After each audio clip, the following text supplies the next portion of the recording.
Hello दोस्तों, welcome and guys. आज मैं आपको एक ऐसा कि एक ऐसी चीज़ बताऊंगा जिससे कि आपका स्मार्टफोन है वो बिल्कुल हट के दिखेगा। तो वीडियो शुरू करते हैं अभी। देखो, जैसे कि अपने को एक ये ऐप है, ये कर लेंगे अपने को डाउनलोड।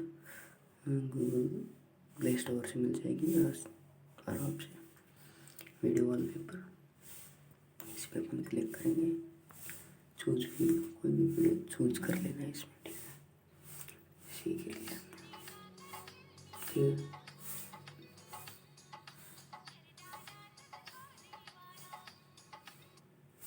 ये हमने कर लिया।